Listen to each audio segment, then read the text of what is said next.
Parlons maintenant du Togo. La commission électorale nationale indépendante qui a rendu public des conclusions favorables de l'audit du fichier électoral devant servir pour la présidentielle, dont le premier tour se tient le 22 février prochain. L'audit a été effectué du 13 décembre 2019 au 14 janvier 2020 par des experts de l'Organisation internationale de la francophonie et de la communauté économique des États de l'Afrique de l'Ouest. Les conclusions ont été publiées dimanche dans un communiqué. La mission considère que l'état actuel du fichier électoral est arrêté à 3 614 056 électeurs validés et d'un niveau de qualité capable de soutenir un scrutin fondé sur l'expression du suffrage universel.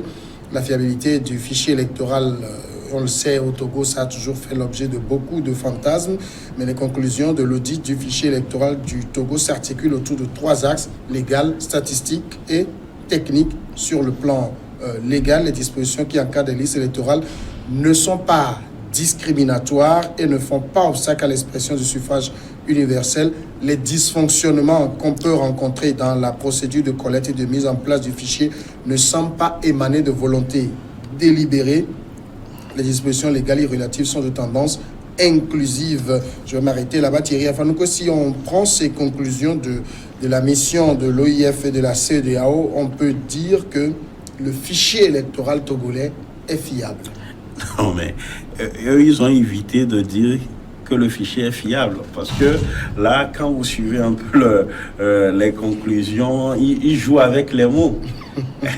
Parce que en 2015, ils ont dit que le fichier est consensuel. Aujourd'hui, c'est d'autres expressions qu'ils utilisent. Alors que je pense que c'est les acteurs politiques qui avaient dit ça en 2015. Non, c'est ce que les experts... C'est les acteurs qui ont dit que le fichier n'est pas fiable mais consensuel. Parce que moi, j'étais quand même à cette conférence de presse, je me rappelle, ils ont dit le fichier n'est pas fiable mais consensuel. Puisque les experts même ne parlent pratiquement jamais. Hein, et après, il y a... Oui, ben, il y a les conclusions qui sont mises à la disposition des partis politiques ou du moins des différents acteurs qui participent au processus électoral. Donc, moi, au lieu de nous dire clairement, écoutez, ce fichier n'est pas corrompu, ce fichier est fiable. Ils sont là et ils jouent sur des terminologies. Vous ne serez pas surpris qu'après le scrutin, parce qu'aujourd'hui, l'opposition n'est plus trop focalisée sur le fichier électoral parce qu'il y a cette guerre-là de qui va soutenir, qui va représenter l'opposition. Ils n'en parlent plus. Mais ne soyez pas surpris qu'après le 22 février 2020, qu'ils nous disent que, attention, le fichier avec lequel on est allé à l'élection n'est pas fiable. Donc, voilà, c'est pour cela que j'aurais souhaité que ces experts-là puissent nous parler en des termes pas aussi techniques que ça, dans des termes plus simplifiés pour qu'on soit véritablement situé, pour que si jamais ces politiciens-là nous disent demain que voilà le fichier, attends, on va leur dire, mais écoutez, voilà les conclusions des experts. Mais tels que eux aussi, ils ont libellé leurs conclusions, je crois qu'il y a problème. Maintenant, on nous dit que nous sommes dans l'ordre de plus de 3 millions et quelques 900. 3 614 056. Voilà, je crois que depuis plusieurs années, nous sommes toujours dans une bonne tendance. Voilà, donc toujours avec les 3 millions, puisque aujourd'hui, on ne sait pas avec exactitude la population exacte du Togo. On attend en novembre prochain pour avoir un nouveau recensement général et de l'habitat pour être situé là-dessus. Déjà, quand on nous parle de 3 millions avec Gilbert Barra, vous connaissez son discours que non, c'est le niveau. Parce que avec ce chiffre-là, c'est déjà bon. Maintenant, les experts se sont prononcés sur le fichier. Je crois qu'il faut saluer ce travail-là. On attend à ce que les autres revendications pour que le processus soit équitable et transparent, comme les évêques le réclamaient pour la Côte d'Ivoire, que ces nouvelles conditions aussi soient remplies pour qu'on puisse avoir un scrutin apaisé. J'ai évoqué donc une mission les conclusions de l'audit qui s'est articulée autour de 3 choses. Donc, légale, statistique et technique. Sur le plan statistique, il faut le rappeler, sur une population électorale de 4 170 800, selon l'Institut national de la statistique et des études économiques et démographiques, qui représente la moyenne des citoyens ayant 18 ans, donc en âge de voter. Donc, c'est 3 614 056 qui se sont inscrits. Ça fait 86,6% au plan national, contre 72% en 2018, soit une amélioration de 14 points. Alors, Germain, vous conclurez également, comme moi je viens de le faire, hein, que c'est fiable après cette audit. Oui, je pense que c'est fiable pour la simple raison que nos fichiers en Afrique souffrent d'un problème. C'est que tout le monde n'est pas enregistré sur la base des pièces d'identité. C'est-à-dire que nous avons un sérieux problème d'état civil. Les enfants naissent, ils ne sont pas déclarés. Après, ils n'ont pas de naissance, ils n'ont pas de nationalité. Et c'est quand on réussit au bac ou quand on veut faire sa carte ou quand on veut ouvrir un compte ou quand on est en face de certaines démarches administrative qu'on cherche ce genre de papier. Et donc, on constate la même situation quand les élections arrivent. Et donc, la loi a prévu que les gens soient enregistrés sur la base des témoignages donc des autorités du quartier. Et donc, c'est l'une des conclusions à laquelle était arrivé l'OIF donc, il y a 5 ans pour dire que 75% des Togolais à l'époque étaient, enfin 75% des gens enregistrés sur le fichier l'étaient sur la base des témoignages. Ben, c'est pas propre au Togo, au Bénin, un peu partout, c'est la même situation. Donc, et qu'il fallait, après passer à la formalisation de tout ça et permettre à un grand nombre de citoyens donc, de faire leur papier. Cette recommandation-là n'a pas été véritablement suivie. De tous les partis politiques de l'opposition, il n'y a que Hadi qui a une seule fois parlé de cela depuis 5 ans et n'est même plus revenu parler de cela. Et on se retrouve donc à la veille d'une élection avec la même situation. C'est vrai que ça va mettre des années, voire des dizaines d'années pour corriger cette situation à partir du moment où tous les parents vont comprendre qu'il faut faire les papiers d'identité à leurs enfants. Donc on arrivera un jour à une situation où tout sera automatisé, que quand quelqu'un a 18 ans, de manière automatique, on le sait, et qu'il est enregistré sur un fichier possible, il peut retirer donc sa carte comme ça, ça se fait dans les pays développés. À partir du moment où nous ne sommes pas arrivés à cette situation, c'est normal que des institutions auxquelles nous appartenons, notamment la CEDEAO, qui suit de près ce processus, et donc depuis la feuille de route signée en juillet 2018, donc a même dépêché des experts qui ont suivi. Donc en plus de la CEDEAO, s'ajoute l'OIF, qui avait déjà travaillé sur la consolidation du fichier donc il y a 5 ans. Donc c'est des habitués du processus électoral dans notre pays, et donc je ne pense pas que des acteurs pourront contester ce travail-là qui a été fait. Maintenant, les témoignages, on ne les fait pas en faveur d'un ou d'un autre camp. C'est la loi qui l'a fixé. Autrement, on va laisser sur les carreaux un grand nombre d'électeurs au Togo parce qu'ils n'ont pas les papiers pour s'inscrire. Donc le fichier, je pense qu'il est fiable et aujourd'hui, il n'y a pas beaucoup de réactions de la part des partis politiques. Alors, en même temps, dans les conclusions de ces missions, ils ont dit quelque chose d'important, ils disent les dysfonctionnements, parce qu'ils ont remarqué qu'il y a eu des dysfonctionnements, comme beaucoup l'ont soulevé, les dysfonctionnements qu'on peut rencontrer dans la procédure de collecte et de mise en place du fichier ne semblent pas émaner de volonté délibérée.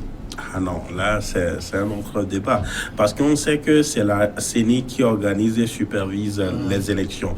Donc, l'État dote la CENI des moyens pour démarrer le processus du début jusqu'à la fin.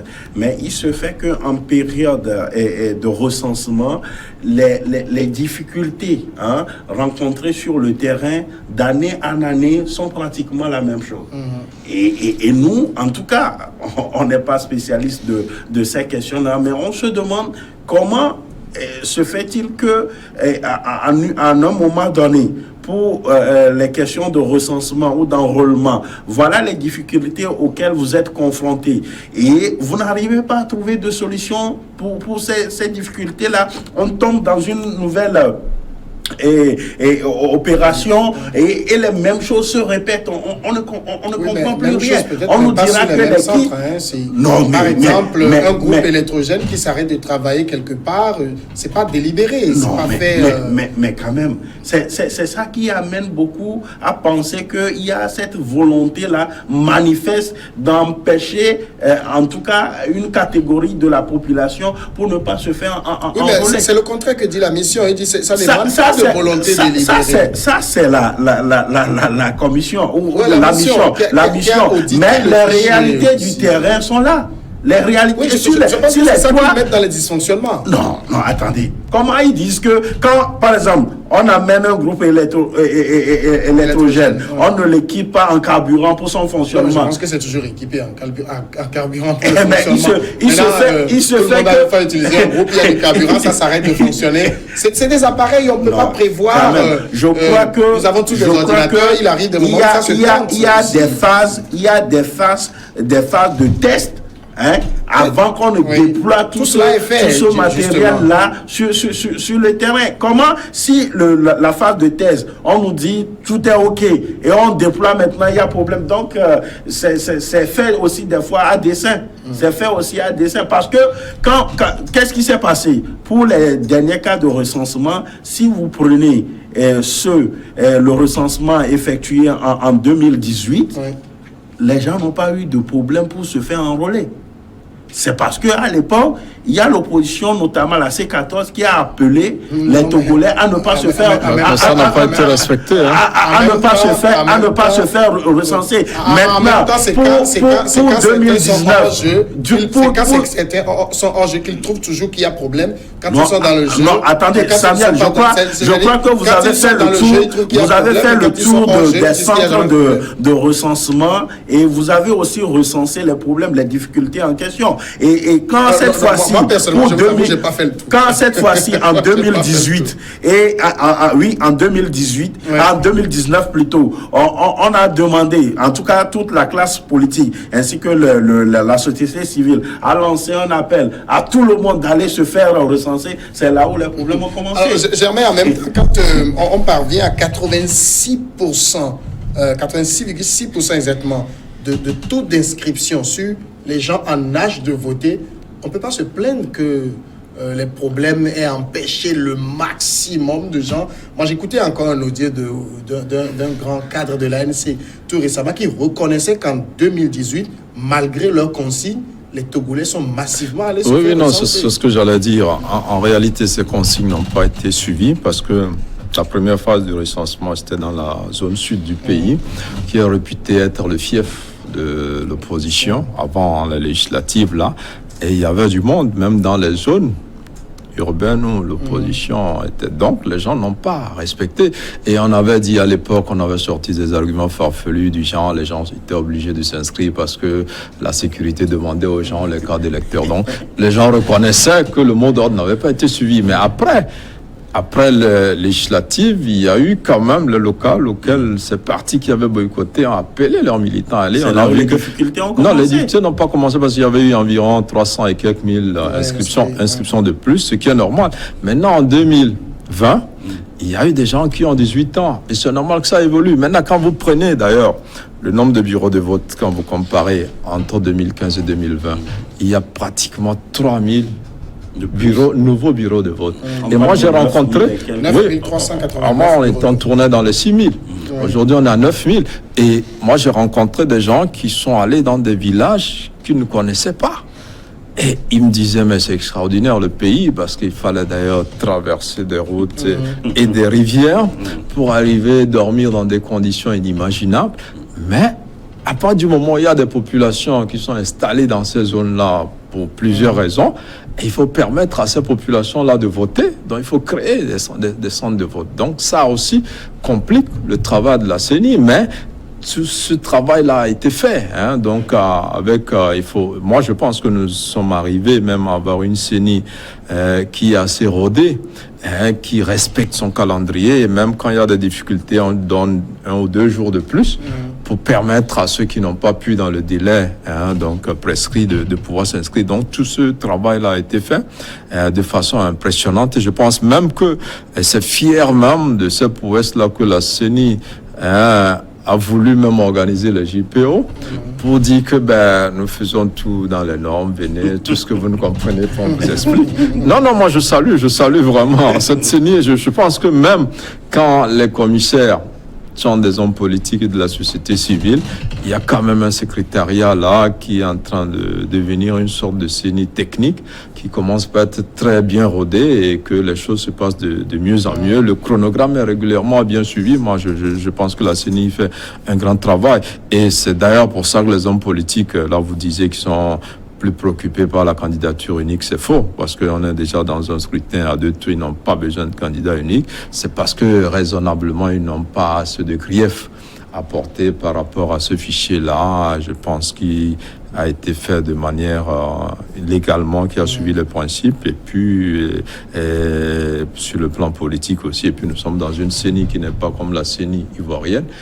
L'opposition est assez représentée, et s'il y avait des anomalies, cette opposition-là devrait se mettre à crier déjà. Donc ce travail est un travail technique qui est fait. Après, maintenant, il faut que les hommes politiques aillent à la conquête de l'électorat, et qu'on espère que le vote et la compilation des résultats finalement, et que le résultat va refléter l'expression populaire. Donc c'est là où moi je pense qu'il y a problème. Thierry, Germain l'évoquait tout à l'heure en parlant des bureaux de vote, ça passe à 9399 qui seront ouverts dans 4445 centres de recensement et de vote. Il y a donc toujours eu une volonté de la commission de rapprocher les bureaux de vote des citoyens. Oui, mais il faudrait que ces centres, ces bureaux de vote-là soient maîtrisés, parce que ne perdez pas de vue qu'il y a aussi ce débat-là de bureaux de vote fictifs. Parce que il faudrait que ces bureaux de vote-là soient vite communiqués aux 7 candidats, en tout cas ceux qui participent à cette élection-là, pour qu'ils puissent en conséquence déployer leurs militants ou leurs éléments dans ces différents bureaux de vote-là. Donc aujourd'hui, je crois que le nombre a augmenté, compte tenu du fait que le nombre de préfectures aussi a augmenté. Donc c'est une bonne chose. Il faut permettre aux gens, ceux qui des fois font des kilomètres et des kilomètres avant de se rendre dans un centre, dans un bureau de vote pour voter, on rapproche d'eux maintenant les bureaux de vote, mais je souhaite, comme je l'ai dit, qu'ils puissent avoir un contrôle pour que chacun puisse se retrouver dans tout ce qu'il est en train de faire, pour que demain, on ne remet plus en cause le travail. Alors, il y a aussi la même mission s'est également prononcée sur, par exemple, l'enrôlement des Togolais de l'extérieur. Et là-bas, elle dit que les dispositions légales irrelatives sont de tendance inclusive. En atteste le nombre de pièces et de procédés admis pour l'enrôlement et l'ouverture cette année du vote de la diaspora togolaise. Quand elle dit que les dispositions légales sont inclusives, ça montre et ça dément tout ce qui a été dit sous les tropiques là-dessus. Oui, bon, en fait, c'est parce que les gens aussi surévaluent le nombre de Togolais de l'extérieur. Ils ont comme l'impression, certains pensent même qu'il y a plus de Togolais à l'extérieur qu'au Togo. Mais le dernier recensement a montré que soit ils sont nombreux à l'extérieur, mais ils n'ont pas tous les papiers pour s'inscrire, soit ils ne sont pas intéressés par le processus. Mais on l'a aussi vu pendant ce temps, toutes les manifestations de ces Togolais de l'extérieur. C'est des poignées de personnes. On n'a jamais vu des centaines ou des milliers de Togolais manifester à l'étranger. Donc, c'est un peu un fantasme parfois pour certains. Des leaders même ont fait croire à certains Togolais qu'ils étaient 7 millions de Togolais à l'étranger.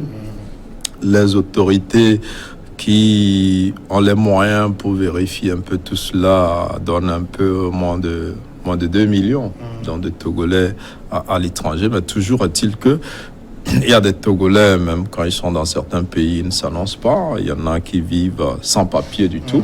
Donc, on ne peut pas savoir qui est Togolais, qui n'est pas Togolais véritablement dans les pièces qui ont été demandées pour enregistrer les gens.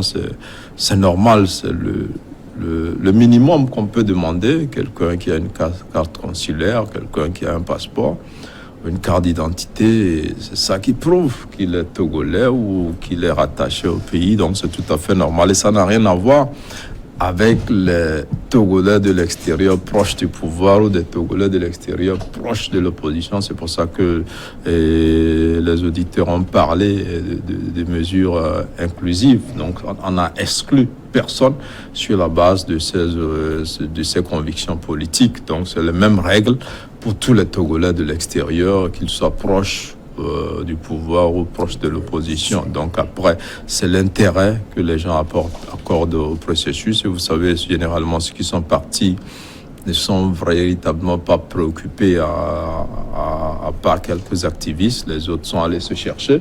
C'est pas les élections qui les préoccupent. Et beaucoup sont aussi partis dans des conditions pas tout à fait régulières. Et il y en a plein. Moi, j'avais pu rencontrer certains consuls des Togolais, surtout en Afrique où la diaspora togolaise est plus dense, qui ne connaissent même pas des Togolais, qui arrivent, qui ne viennent pas au consulat dire qu'ils sont là. Et parfois, c'est quand ils ont des problèmes que le consul les avertit alors qu'ils ne savaient même pas qu'il y a un Togolais qui réside dans tel coin du pays. On a vu des cas où même des Togolais sont morts, il fallait rapatrier le corps. Les consuls se sont cassés la tête pour pouvoir les rapatrier. Donc des gens qui ne viennent même pas au consulat pour se faire établir une carte qui fait que le consul sait qu'il y a tel Togolais qui vit dans ce pays, qui est dans tel coin du pays. Donc, c'est des gens qui sont partis, on les appelle un peu les aventuriers, excusez le terme, mais j'ai vu cela par exemple à Dakar, où vous voyez plusieurs catégories de Togolais, ceux qui sont là pour les études, qui généralement sont connus donc du consulat, ceux qui sont là pour les affaires, certains sont connus, d'autres ne le sont pas. Il y en a qui débarquent et qui ne sont pas du tout connus des autorités et sur lesquels c'est un peu difficile donc d'agir. Donc il y a un peu cette situation-là au niveau des Togolais de l'extérieur. Maintenant, pour le recensement, ça se fait sur des bases inclusives, comme le relève donc ce rapport-là. Alors justement, cette mission, on dit c'est une mission de la CEDEAO et de l'OIF qu'on connaît très présent dans les processus électoraux, que ce soit au Togo, dans d'autres pays. Il y a beaucoup de voix qui s'étaient levées depuis plusieurs semaines pour demander que la communauté internationale ait un œil regardant sur le processus. Alors, cette mission, CEDEAO, OIF, cette communauté internationale, ça devrait satisfaire. Non, mais le fait même que cette commission délivre un satisfecit à tous les points du processus, ça m'amène à douter un tout petit peu. Parce que si vous suivez de bout en bout les conclusions, partout, c'est bon, c'est marqué. Ouais, bon, des dysfonctionnements aussi. Hein. Non, mais juste en disant que ce n'est pas délibéré. Plutôt, ils ont apporté une explication à ces difficultés-là. Donc, et par rapport au recensement des Togolais de l'extérieur, je crois qu'il y a eu manque de sensibilisation. Au-delà de tout ce que Germain a relevé, que les gens n'ont pas la carte consulaire et les passeports et tout, les gens n'ont pas été sensibilisés. Les gens n'ont pas été mobilisés pour aller se faire recenser parce que le délai imparti pour le recensement et puis non seulement le délai, même la prise de décret autorisant ces Togolais de l'extérieur, là, tout c'est en un laps de temps dont les gens n'ont pas eu le temps d'aller se recenser. Je crois que au fur et à mesure qu'on avance, on va essayer de corriger le tir. Maintenant, par rapport à l'appel lancé à la communauté internationale pour que le processus soit transparent et tout ça là, vous savez que ce processus, dès le début, l'opposition, en tout cas celle traditionnelle, a toujours dénoncé que la façon cavalière dont on conduit le processus, donc dire que tout est bien fait et que on n'a plus besoin de la communauté internationale international, je crois que là, il y a un problème parce que on peut avoir un bon fichier. Maintenant, concernant les PV, et les résultats aussi, les vrais résultats, parce qu'il y a aussi ce débat-là. Donc, sur ce point-là, peut-être qu'on a besoin aussi du soutien de la communauté internationale. Mais sur ce plan, le pouvoir veille toujours à ce que on ne se mêle pas trop de ce côté-là. On dit le Togo est un État souverain et tout.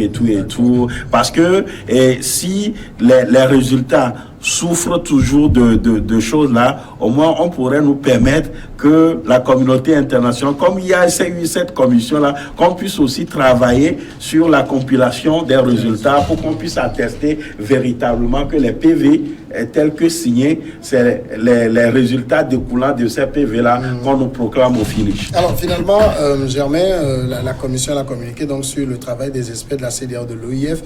Une grande étape est passée, on a maintenant un fichier audité, on se dirige vers les élections. Oui, je pense que demain, déjà, il y a un tirage au sort donc, qui va être fait à la CENI donc, pour voir l'ordre de disposition, donc positionnement des candidats pour que la commande donc, des bulletins de vote soit faite. Alors, c'est un travail technique qui est fait et moi, je ne vois pas pourquoi on veut toujours politiser cette étape-là. Parce que tous les électeurs qui sont enregistrés ne le sont pas sur la base d'une appartenance politique. C'est un travail technique. Et la communauté internationale, même en dehors de ce débat, est toujours présente. La CEDEAO a fait plusieurs rondes déjà auprès des états-majors des partis politiques, a recueilli déjà. Donc, c'est un travail qui se fait. Si on ne communique pas, ça veut dire que les choses se passent bien. Parce qu'il y avait des griefs.